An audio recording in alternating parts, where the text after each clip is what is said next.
সম্মানিত ভিউয়ার্স, যারা আওয়ামী লীগ, ছাত্রলীগ, যুবলীগ করেন তাদের মানে বুকের পুরে ছিল মেরে দেওয়া দরকার। কেন দরকার? কারণ তারা বিভিন্নভাবে মানে বিভিন্ন সময় তারা কিন্তু কায়া বদলান, বিভিন্ন সময় তারা কিন্তু বেশ পরিবর্তন করেন। কেন করেন? কারণ একটাতে ফেল হয়ে গেলে আর একটাতে তারা মানে জেতার জন্যে এই কায়া বদলান। তো দেখুন, আমরা এই বাংলাদেশে বিভিন্ন সময় বিভিন্ন কৌশলে কিন্তু ছাত্রলীগকে আন্দোলন করতে দেখলাম।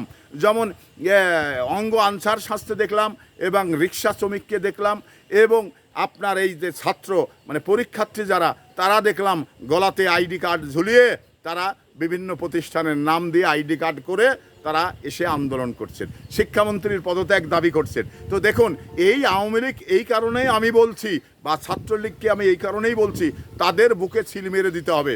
বাংলাদেশের মানুষ সবাই বুঝতে পারে এরা নিষিদ্ধ ঘোষিত মানে একটি সংগঠনের মানে জঙ্গি সংগঠনের একজন মানে কর্মী। এই কথাটা কিন্তু তাদের এখানে লিখে দিতে, সিল মেরে দিতে হবে। সিল মারলেই মানে কেউ কখনো তাদের চিনতে পারবে না, বা মানুষকে ধোঁকা দিবে, মানুষকে ভুগিয়ে তারা কিন্তু সরকার পতনের আন্দোলনে শরিক হবে, সেটা আর হয়তো বা পারবে না। তো আমাদের এটাই করা দরকার।